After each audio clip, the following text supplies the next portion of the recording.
Hello friends, welcome to study कर। मैं हूं आपका दोस्त प्रभाकर। आज के इस इंपॉर्टेंट लेक्चर में हम सभी डिस्कस करने वाले हैं 5 जून 2024 के मोस्ट इंपॉर्टेंट करंट अफेयर्स के क्वेश्चन।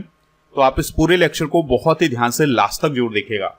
पहला और इंपॉर्टेंट क्वेश्चन है, हल्ला टॉमस-डॉटर किस देश की राष्ट्रपति बनी है? आंसर हो जाएगा इसका आइसलैंड। तो आइसलैंड देश की नई राष्ट्रपति बनी है हल्ला टॉमस-डॉटर। मैक्सिको की अभी हाल ही में पहली महिला राष्ट्रपति बनी है क्लाउडिया शिनबाम। एस्टोनिया की प्राइम मिनिस्टर बनी है काजा कल्लास और बारबाडोस की प्राइम मिनिस्टर बनी है मिया मोटली। तो अभी हाल ही में आइसलैंड में राष्ट्रपति का चुनाव हुआ है 1 जून 2024 को। तो उसमें आइसलैंड की 7वीं राष्ट्रपति बनी है हल्ला टॉमस-डॉटर। आइसलैंड में एक संसदीय लोकतंत्र है, यानी कि यहाँ पर राष्ट्रपति और प्रधानमंत्री हैं। राष्ट्रपति को औपचारिक शक्तियां हैं और वास्तविक शक्तियां प्राइम मिनिस्टर को हैं, जिस प्रकार से भारत में है। आइसलैंड की लोकेशन आप वर्ल्ड मैप में देख सकते हैं। तो जो पृथ्वी का नॉर्थ पोल है उसमें स्थित है आइसलैंड। आइसलैंड की राजधानी क्या है? रेक्जाविक। और करेंसी क्या है? क्रोना। प्राइम मिनिस्टर हैं वजरनी बेनेडिक्सन। इनकी नियुक्ति अभी हाल ही में की गई है। आइसलैंड उत्तरी अटलांटिक महासागर में स्थित एक द्वीपीय देश है। तो यहाँ पर है नॉर्थ अटलांटिक ओशियन और इसी में स्थित है आइसलैंड। तो यह एक द्वीपीय देश है। अभी बहुत दिनों से ये चर्चा में बना हुआ है क्योंकि यहाँ पर ज्वालामुखी विस्फोट बहुत अधिक मात्रा में हो रहे हैं। इसलिए यहाँ के लोग दूसरे देशों में भी विस्थापित हो रहे हैं और एक शहर से दूसरे शहर जा रहे हैं क्योंकि ज्वालामुखी विस्फोट काफी अधिक मात्रा में हो रहे हैं। आइसलैंड एक नॉर्डिक देश है, इस बात को आपको याद रखना है। नॉर्डिक देशों में नॉर्वे, स्वीडन, आइसलैंड और फिनलैंड आते हैं। इन सभी का कल्चर एक जैसा है, एक जैसा रहन सहन है। तो इनको भी आप याद रख सकते हैं। देखिए 2023 में जो ग्लोबल पीस इंडेक्स आया था उसमें आइसलैंड सबसे शांतिपूर्ण देश बना था। अब हम ऐसे देशों को डिस्कस करेंगे जिन देशों में महिला एक प्रमुख के रूप में काम कर रही हैं, जैसे शेख हसीना। तो शेख हसीना बांग्लादेश के प्राइम मिनिस्टर हैं। बांग्लादेश की कैपिटल क्या है? ढाका। और मैटे फ्रेडरिक्सन ये डेनमार्क की प्राइम मिनिस्टर हैं। सामिया सुलूहु हसन ये तंजानिया की राष्ट्रपति हैं। ये एक एग्जाम में भी पूछा गया था, अभी मुझको याद नहीं आ रहा है कि किस एग्जाम में पूछा गया था, लेकिन सामिया सुलूहु हसन से रिलेटेड एक क्वेश्चन जरूर पूछा गया था। जॉर्जिया मेलोनी ये इटली की प्राइम मिनिस्टर हैं वर्तमान में। और डीना बोलुआर्टे ये पेरू की राष्ट्रपति हैं। नताशा फिरक मुसर ये स्लोवेनिया की राष्ट्रपति हैं। और अभी हाल ही में जूडिथ सुमिनवा की नियुक्ति की गई है कांगो के प्राइम मिनिस्टर के रूप में। चलिए बूस्टर डिस्कस करते हैं।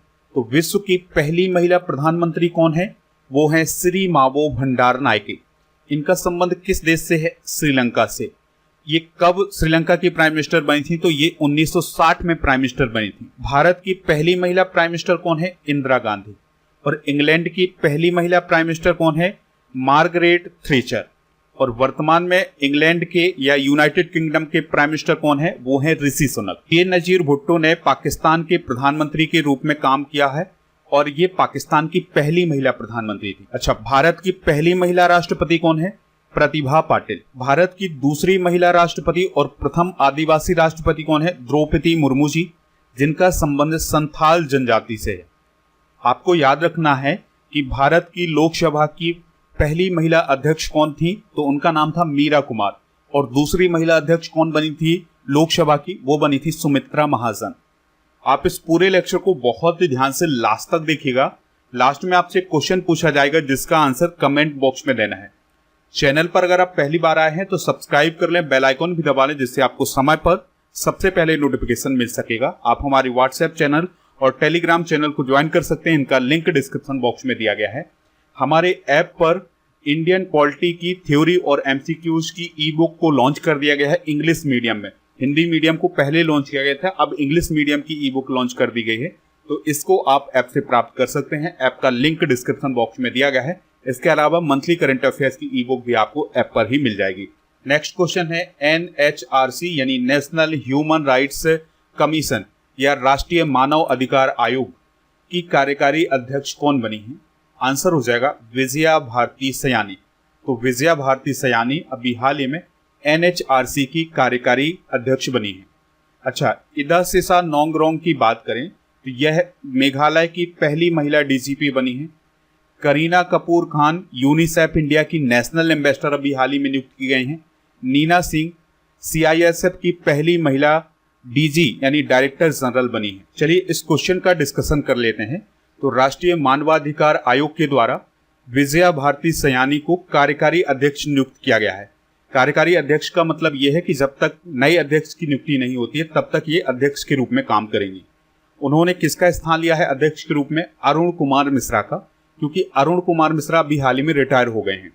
विजया भारती वर्तमान में NHRC में एक सदस्य के रूप में काम कर रही थी। बात करते हैं राष्ट्रीय मानवाधिकार आयोग की यानी नेशनल ह्यूमन राइट्स कमीशन की। इसका गठन हुआ था 12 अक्टूबर 1993 को और यह एक वैधानिक निकाय है। NHRC का काम होता है कि जो ह्यूमन राइट्स होते हैं या जो मानव अधिकार होते हैं उनकी रक्षा करना और उनको बढ़ावा देना। वर्तमान में अध्यक्ष कौन है? विजया भारती सयानी, यह अभी डिस्कस किया हुआ है। तो जो राष्ट्रीय मानव अधिकार आयोग के अध्यक्ष होते हैं या सदस्य होते हैं उनकी नियुक्ति किसके द्वारा की जाती है? प्रेसिडेंट ऑफ इंडिया के द्वारा। अच्छा, मानव अधिकार दिवस कब मनाया जाता है? इसको आप याद रखिएगा, 10 दिसंबर को मनाया जाता है। WFI एथलीट आयोग के अध्यक्ष कौन है? नरसिंह यादव। कर्मचारी चयन आयोग यानी SSC के अध्यक्ष कौन है? राकेश रंजन। नीति आयोग के अध्यक्ष कौन है? प्राइम मिनिस्टर ऑफ इंडिया यानी नरेंद्र मोदी। संघ लोक सेवा आयोग के अध्यक्ष कौन है? डॉक्टर मनोज सोनी। राष्ट्रीय महिला आयोग की अध्यक्ष कौन है वर्तमान में? रेखा शर्मा। OBC आयोग के अध्यक्ष कौन है? हंसराज गंगाराम अहीर। पोस्टर में डिस्कस करेंगे मौलिक अधिकार यानी भारतीय नागरिकों को जो मौलिक अधिकार दिए गए हैं उनको डिस्कस करने वाले हैं। तो संविधान के भाग 3 के अनुच्छेद 12 से लेकर 35 तक 6 मौलिक अधिकारों का उल्लेख किया गया है। और मौलिक अधिकार किस देश से लिए गए थे? अमेरिका से। भारतीय संविधान के भाग 3 को जिसमें मौलिक अधिकारों का उल्लेख किया गया है इसे संविधान का मैग्ना कार्टा भी कहा जाता है। तो ये क्वेश्चन काफी इंपॉर्टेंट है, इसे आप नोट करिएगा। आपसे क्वेश्चन पूछा जा सकता है कि संविधान का मैग्ना कार्टा किस भाग को कहा जाता है? तो भाग 3 को कहा जाता है। जब हमारा संविधान बनकर के तैयार हुआ था शुरुआत में, तब इसमें 7 मौलिक अधिकार थे, लेकिन 44वें संविधान संशोधन 1978 के द्वारा संपत्ति के अधिकार को मौलिक अधिकार से हटा दिया गया था। अभी कितने मौलिक अधिकार हैं? 6 मौलिक अधिकार हैं। तो आपातकाल के दौरान यानी कि जब अनुच्छेद 352 लागू होता है देश पर, तो उस समय अनुच्छेद 20 और 21 यानी जीवन की व्यक्तिगत स्वतंत्रता के अलावा सभी मौलिक अधिकारों पर प्रतिबंध यानी रोक लग जाती है। मौलिक अधिकार बाध्य योग हैं यानी इनके संरक्षण के लिए आप सुप्रीम कोर्ट या हाई कोर्ट जा सकते हैं। तो अनुच्छेद 32 के तहत आप सुप्रीम कोर्ट जा सकते हैं और अनुच्छेद 226 के तहत आप हाई कोर्ट जा सकते हैं। यानी कि अगर मौलिक अधिकारों का कहीं भी उल्लंघन होता है तो ऐसी स्थिति में आप सुप्रीम कोर्ट और हाई कोर्ट जा सकते हैं। देखिए, भारतीय संविधान के अनुच्छेद 14 से 18 तक समानता के अधिकार का वर्णन किया गया है। अनुच्छेद 19 से 22 तक स्वतंत्रता के अधिकार का वर्णन किया गया है। अनुच्छेद 23 से 24 तक शोषण के विरुद्ध अधिकार का वर्णन है। अनुच्छेद 25 से 28 तक धार्मिक स्वतंत्रता का अधिकार है। अनुच्छेद 29 से 30 तक संस्कृति और शिक्षा संबंधी अधिकार है और अनुच्छेद 32 में संवैधानिक उपचारों का अधिकार प्रदान किया गया है। नेक्स्ट क्वेश्चन है, भारतीय रेलवे के द्वारा किस अभ्यारण्य के रेलवे ट्रैक पर कैनोपी ब्रिज बनाने की योजना बनाई जा रही है? आंसर हो जाएगा होलांगा पार गिब्बन अभ्यारण्य, जो कि असम राज्य में है। यहाँ पर चिन्नार वन्यजीव अभ्यारण्य की बात हुई है तो ये केरल के इडुक्की जिले में स्थित है। भरतपुर पक्षी अभ्यारण्य राजस्थान में है और पोबीतोरा वन्य अभ्यारण्य ये असम राज्य में स्थित है। तो इनको भी आप याद रखिएगा। तो अभी हाल ही में पूर्वोत्तर सीमांत रेलवे के द्वारा ये फैसला लिया गया है कि असम राज्य का जो होलांगा पार गिब्बन अभ्यारण्य है इसमें रेलवे ट्रैक पर बंदरों के आवागमन के लिए कैनोपी पुल बनाए जाएंगे। कैनोपी पुल क्या होते हैं कि जब जंगलों से रेलवे ट्रैक गुजरता है तो उस रेलवे ट्रैक में कई बार जानवर आ जाते हैं और रेल में फंसने के कारण उनकी मौत हो जाती है। तो उनको सुरक्षित रूप से सड़क पार कराने के लिए या रेलवे ट्रैक पार कराने के लिए इस प्रकार से पुल बनाए जाते हैं जिन्हें कैनोपी पुल कहा जाता है। तो इस प्रकार से जाली लगा दी जाती है या रस्सियां बांध दी जाती हैं जिससे जानवर इनके माध्यम से रेलवे ट्रैक को पार कर सकें। तो बंदरों के लिए ये कैनोपी पुल बनाया जाएगा जिसके कारण उनका आवागमन निर्बाध रूप से हो सकेगा। भारत के कुछ नेशनल पार्क भी डिस्कस कर लेते हैं। जैसे हेमिस नेशनल पार्क ये लद्दाख राज्य में है, नमदाफा नेशनल पार्क अरुणाचल प्रदेश में, और Khangchendzonga national park Sikkim में, गुरु घासीदास नेशनल पार्क छत्तीसगढ़ में, सुंदरबन नेशनल पार्क पश्चिम बंगाल में है, Jim Corbett national park Uttarakhand में, इंद्रावती नेशनल पार्क छत्तीसगढ़ में, कान्हा किसली नेशनल पार्क मध्य प्रदेश में, mount Harriet national park Andaman Nicobar द्वीप समूह में, Pin valley national park Himachal Pradesh में, silent valley national park Kerala में, बांदीपुर नेशनल पार्क कर्नाटक में, गिर नेशनल पार्क गुजरात में, और नंदा देवी नेशनल पार्क है उत्तराखंड में, महावीर हरीना वन स्थली नेशनल पार्क है तेलंगाना में, और भगवान महावीर नेशनल पार्क है गोवा में, और वाल्मीकि नेशनल पार्क है बिहार राज्य में। तो आप कमेंट बॉक्स में ये बताइएगा कि सिमलीपाल नेशनल पार्क किस राज्य में स्थित है। जो भी इसका राइट आंसर हो कमेंट बॉक्स में जरूर बताएं। नेक्स्ट क्वेश्चन है, Indian institute of management Kamrup किस राज्य में स्थापित किया जाएगा या बनाया जाएगा? आंसर हो जाएगा असम राज्य में। तो असम का एक जिला है कामरूप, तो वहां पर इंडियन इंस्टीट्यूट ऑफ मैनेजमेंट को स्थापित किया जाएगा। इसके लिए अभी हाल ही में केंद्र सरकार के द्वारा घोषणा की गई है। देखिए यहां पर बात आई है मेघालय की, तो मेघालय में IIM शिलोंग स्थित है और इसमें भारत का पहला गति शक्ति अनुसंधान चेयर स्थापित किया गया है।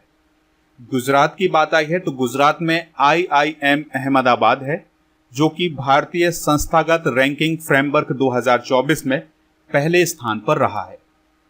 दोस्तों, जो IIM कामरूप है ये पूर्वोत्तर भारत का दूसरा भारतीय प्रबंधन संस्थान यानी इंडियन इंस्टीट्यूट ऑफ मैनेजमेंट होगा।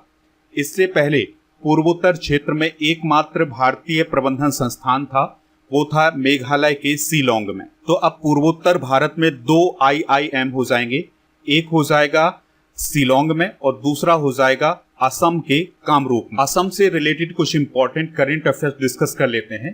तो अभी हाल ही में असम राज्य में आपराधिक न्याय प्रणाली प्रशासन में भारत का प्रगतिशील पथ सम्मेलन 2024 आयोजित किया गया है और इसका आयोजन असम के गुवाहाटी में किया गया है। कुछ समय पहले प्राइम मिनिस्टर मोदी जी ने असम के जोरहाट में लचित बोरफुकन की 125 फुट ऊंची प्रतिमा का अनावरण किया था। यहाँ पर आप उस प्रतिमा को देख सकते हैं। असम के माजुली मुखोटा को अभी हाल ही में GI टैग प्रदान किया गया है। असम की गवर्नमेंट के द्वारा 1935 के असम मुस्लिम विवाह और तलाक पंजीकरण अधिनियम को अभी हाल ही में निरस्त किया गया है। काजी नेमू को असम राज्य का राज्य फल घोषित किया गया है। तो ये क्वेश्चन काफी इंपॉर्टेंट है, आपसे पूछा जा सकता है कि काजी नेमू जो कि एक प्रकार का नींबू है, ये किस राज्य का राज्य फल बना है? तो ये असम राज्य का राज्य फल बना है। असम के डिब्रूगढ़ में पूर्वोत्तर के पहले प्राकृतिक चिकित्सा अस्पताल की कुछ समय पहले नींव रखी गई है। असम सरकार ने मुख्यमंत्री महिला उद्यमिता अभियान का कुछ समय पहले अनावरण किया था। अगला क्वेश्चन है, पर्यावरण दिवस कब मनाया जाता है? काफी इंपॉर्टेंट डे है। आंसर हो जाएगा 5 जून को। तो 5 जून को पर्यावरण दिवस मनाया जाता है। अच्छा, 1 जून को विश्व दुग्ध दिवस, 7 जून को विश्व खाद्य सुरक्षा दिवस और 8 जून को विश्व महासागर दिवस मनाया जाता है। तो अगर आपसे पूछा जाए कि पहली बार विश्व पर्यावरण दिवस कब मनाया गया था? 1973 में। और आपको याद रखना है कि 2024 का जो विश्व पर्यावरण दिवस मनाया जा रहा है, इसका मेजबान देश कौन है? सऊदी अरब। 2024 की थीम है land restoration and drought resilience. पर्यावरण की बात आई है तो पर्यावरण संरक्षण पर हुए कुछ प्रमुख सम्मेलन डिस्कस कर लेते हैं। तो पहला पृथ्वी सम्मेलन हुआ था रियो डी जेनेरियो ब्राजील में 1992 में। ये क्वेश्चन कई बार एग्जाम में पूछा गया है। क्योटो प्रोटोकॉल जापान में 1997 में हुआ था। और दूसरा पृथ्वी सम्मेलन हुआ था जोहान्सबर्ग साउथ अफ्रीका में 2002 में। और रियो +20 सम्मेलन हुआ था ब्राजील में 2012 में। और बाली रूट मैप हुआ था इंडोनेशिया में 2013 में। भारत में वन्य जीवों को बचाने के लिए कई प्रोजेक्ट शुरू किए गए हैं। तो चलिए डिस्कस करते हैं कि कौन सा प्रोजेक्ट कब शुरू किया गया है। तो कस्तूरी मृग परियोजना 1970 में और 1970 में ही हंगुल प्रोजेक्ट शुरू किया गया था। 1972 में गिर सिंह परियोजना और 1973 में टाइगर प्रोजेक्ट शुरू किया गया था। 1975 में कछुआ संरक्षण परियोजना और घड़ियाल प्रजनन परियोजना शुरू की गई थी। 1977 में मणिपुर धामिन परियोजना और 1987 में गैंडा परियोजना शुरू की गई। एलिफेंट प्रोजेक्ट की शुरुआत भारत में 1992 में, लाल पांडा प्रोजेक्ट की शुरुआत 1996 में और गिद्ध संरक्षण प्रोजेक्ट की शुरुआत 2006 में और हिम तेंदुआ परियोजना की शुरुआत 2009 में की गई थी। नेक्स्ट क्वेश्चन है, तंबाकू नियंत्रण के लिए ब्रांड एम्बेसडर किसे नियुक्त किया गया है? आंसर हो जाएगा पीवी सिंधु को। तो बैडमिंटन खिलाड़ी हैं पीवी सिंधु, तो उन्हें अभी हाल ही में तंबाकू नियंत्रण के लिए ब्रांड एम्बेसडर नियुक्त किया गया है। नीरज चोपड़ा स्पीड पेट्रोल के लिए बीपीसीएल के एम्बेसडर बने हैं। कैटरीना कैफ को सीएसके यानी चेन्नई सुपर किंग्स का ब्रांड एम्बेसडर बनाया गया है और युवराज सिंह को T20 वर्ल्ड कप 2024 का एम्बेसडर बनाया गया है। तो अभी हाल ही में भारत सरकार के स्वास्थ्य एवं परिवार कल्याण मंत्रालय ने विश्व तंबाकू निषेध दिवस 2024 पर एक कार्यक्रम आयोजित किया गया था, जिसकी थीम थी protecting children from tobacco industry interference. तो इसी कार्यक्रम के दौरान भारतीय बैडमिंटन खिलाड़ी पीवी सिंधु को तंबाकू नियंत्रण का ब्रांड एम्बेसडर नियुक्त किया गया है। बात आई है यहाँ पर स्वास्थ्य मंत्रालय की, तो केंद्रीय स्वास्थ्य सचिव कौन है वर्तमान में? अपूर्व चंद्रा। और अपूर्व चंद्रा को अभी हाल ही में 77वें वर्ल्ड हेल्थ असेंबली कार्यक्रम की समिति ए का अध्यक्ष नियुक्त किया गया था। ब्रांड एम्बेसडर डिस्कस कर लेते हैं। तो सिट्रोइन इंडिया के द्वारा महेंद्र सिंह धोनी को ब्रांड एम्बेसडर, स्पेस इंडिया के द्वारा संजना सांघी को, स्लाइस के द्वारा नयनतारा को, एवर रेडी एवं स्पीड पेट्रोल के ब्रांड एम्बेसडर बने हैं Neeraj Chopra. Fit India movement के ब्रांड एम्बेसडर नरेंद्र कुमार यादव। पंजाब का स्टेट आइकॉन लोकसभा चुनाव के लिए घोषित किया गया था शुभमन गिल को। लोकसभा चुनाव 2024 में आयुष्मान खुराना को चुनाव आयोग के द्वारा आइकॉन नियुक्त किया गया था और राष्ट्रीय दिव्यांगजन आइकॉन चुनाव आयोग के द्वारा शीतल देवी को घोषित किया गया था। स्विट्जरलैंड का फ्रेंडशिप एम्बेसडर नीरज चोपड़ा को नियुक्त किया गया है और 5वां भारत रंग महोत्सव 2024 का एम्बेसडर पंकज त्रिपाठी को नियुक्त किया गया है। वोट के ब्रांड एम्बेसडर रणबीर सिंह बने हैं। बेटी बचाओ बेटी पढ़ाओ पहल मिर्जापुर की एम्बेसडर बनी है पिंकी और विस्लरी, टेक्नो और हुंडई मोटर इंडिया के द्वारा एम्बेसडर बनाया गया है दीपिका पादुकोण। नेक्स्ट क्वेश्चन है, 8 लाख करोड़ रुपए का बाजार पूंजीकरण यानी मार्केट कैपिटलाइजेशन पार करने वाली भारत की 7वीं कंपनी कौन बनी है? आंसर हो जाएगा स्टेट बैंक ऑफ इंडिया यानी SBI। अच्छा, जियो की बात आई है तो जियो से आपको याद रखना है कि चाइना मोबाइल को पीछे छोड़ते हुए दुनिया की शीर्ष टेलीकॉम कंपनी कौन बनी है? जियो बनी है। सिट्रोइन की बात आई है तो भारत से इलेक्ट्रिक व्हीकल निर्यात करने वाली पहली बहुराष्ट्रीय कंपनी कौन बनी है? सिट्रोइन। वाल्को की बात करें तो ASI प्रदर्शन मानक से प्रमाणित होने वाली पहली भारतीय कंपनी कौन बनी है? वाल्को। SBI के अलावा वो कौन कौन सी कंपनियां हैं जिनका मार्केट कैपिटलाइजेशन 8 लाख करोड़ से ज्यादा है? तो Reliance industries, TCS, HDFC bank, भारतीय एयरटेल, इन्फोसिस और ICICI बैंक। तो ये 6 और कंपनियां हैं जिनका मार्केट कैपिटलाइजेशन 8 लाख करोड़ से ज्यादा है। SBI का गठन हुआ था 1 जुलाई 1955 को। हेडक्वार्टर मुंबई महाराष्ट्र में है। अध्यक्ष है इसके दिनेश कुमार खारा। इसकी टैगलाइन है शुद्ध बैंकिंग और कुछ नहीं। नेक्स्ट क्वेश्चन है, किस देश में पहली बार जीवित कैंसर रोगी में सुअर का लीवर प्रत्यारोपित किया गया है यानी ट्रांसप्लांट किया गया है? आंसर हो जाएगा चाइना। तो चाइना में एक ऐसे व्यक्ति को सुअर का लीवर प्रत्यारोपित किया गया है जो कि कैंसर से पीड़ित था। अमेरिका की बात आई है तो दुनिया के पहले सुअर किडनी ट्रांसप्लांट मरीज की मौत हो गई है। यानी अमेरिका में अभी हाल ही में एक व्यक्ति को सुअर की किडनी ट्रांसप्लांट की गई थी, लेकिन अब उस व्यक्ति की मौत हो गई है। लेकिन ये नहीं बताया गया है कि उसकी मौत किडनी ट्रांसप्लांट के कारण हुई है। जापान ने अभी हाल ही में 6D डिवाइस को लॉन्च किया है। और फ्रांस की बात करें तो फ्रांस में दुनिया की सबसे शक्तिशाली MRI के द्वारा मानव मस्तिष्क की फोटो ली गई थी, यानी उसकी छवि प्राप्त की गई थी। दुनिया में ऐसा पहली बार हुआ है चाइना में, जब किसी गंभीर लीवर कैंसर से पीड़ित व्यक्ति के लीवर को सुअर के लीवर से ट्रांसप्लांट किया गया हो। लीवर की बात करें तो यह मानव शरीर का दूसरा सबसे बड़ा अंग है और मानव शरीर का सबसे बड़ा अंग होता है उसकी स्किन यानी त्वचा। और लीवर का काम होता है मेटाबॉलिज्म, पाचन, प्रतिरक्षा और विषाक्त पदार्थों यानी विषैले पदार्थों को बाहर निकालना और पोषक तत्वों का भंडारण करना। लीवर हमारे शरीर की सबसे बड़ी ग्रंथि होती है। इसका वजन होता है 1.3 से 1.6 किलोग्राम तक और हमारे शरीर में लीवर ही एकमात्र ऐसा अंग होता है जो पुनर्जन्म कर सकता है। नेक्स्ट क्वेश्चन है, रुचिरा कंबोज किस ऑर्गेनाइजेशन में भारत की स्थायी प्रतिनिधि थी जो अब रिटायर हो गई हैं? आंसर हो जाएगा यूनाइटेड नेशन। तो यूनाइटेड नेशन में भारत की वर्तमान में स्थायी प्रतिनिधि थी रुचिरा कंबोज, तो वो अब रिटायर हो गई हैं। तो उन्होंने IFS के रूप में 35 साल तक नौकरी की है। तो 35 साल की नौकरी के बाद अब वो रिटायर हो गई हैं। रुचिरा कंबोज को 2022 में यूनाइटेड नेशन में न्यूयॉर्क में भारत का स्थायी प्रतिनिधि नियुक्त किया गया था और वो 1987 में एक IFS ऑफिसर बनी थी। तो इस बात को आप याद रखिएगा। और वो यूनाइटेड नेशन में भारत की पहली संयुक्त राष्ट्र एम्बेसडर थी। इस बात को भी आप नोट कर लीजिएगा। यूनाइटेड नेशन के बारे में अगर हम बात करें तो इसके वर्तमान में महासचिव हैं एंटोनियो गुटेरस। हेडक्वार्टर है न्यूयॉर्क, अमेरिका में। इसका उद्देश्य है अंतर्राष्ट्रीय शांति को बढ़ावा देना। और UN महासभा के 78वें अधिवेशन के अध्यक्ष हैं डेनिस फ्रांसिस।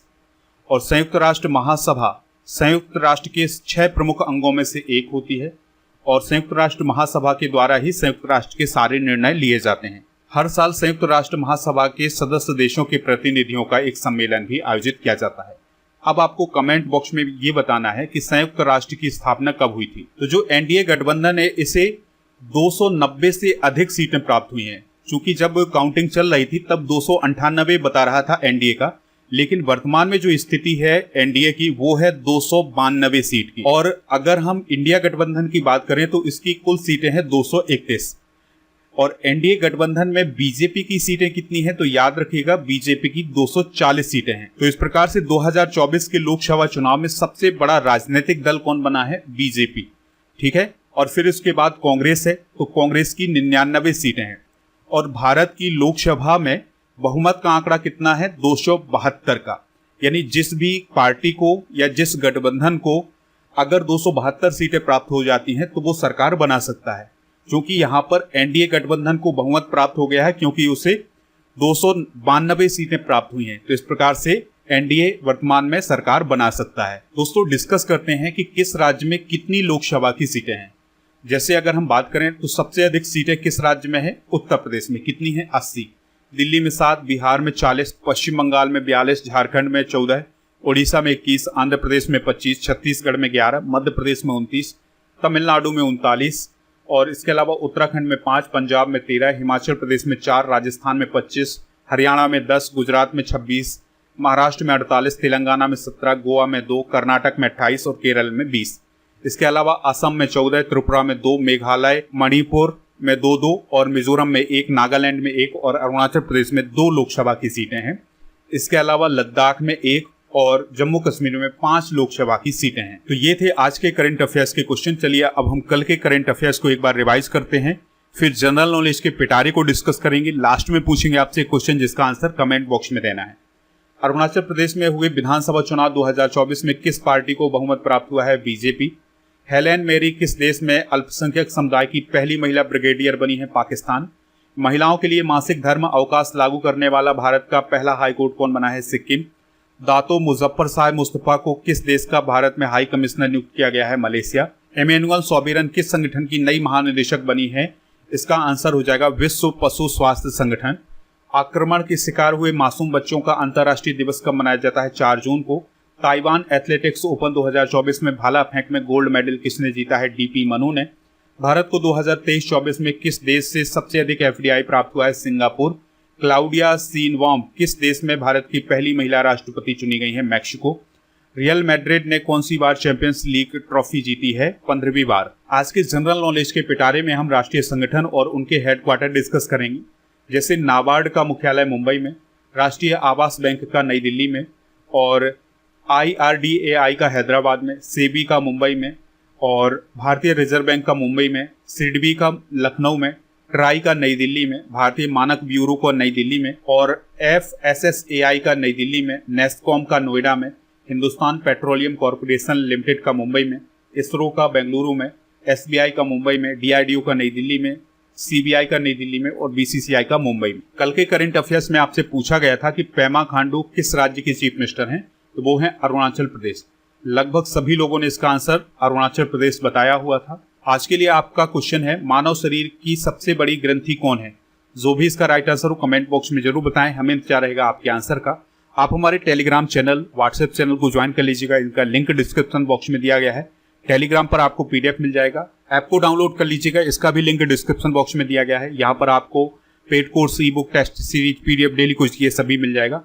और इसके अलावा monthly current affairs, yearly current affairs और 6 मंथ के करंट अफेयर्स की ई-बुक आपको यहाँ पर मिल जाएगी, हिंदी और इंग्लिश दोनों मीडियम में। तो इनको प्राप्त करने के लिए ऐप को जरूर डाउनलोड करें।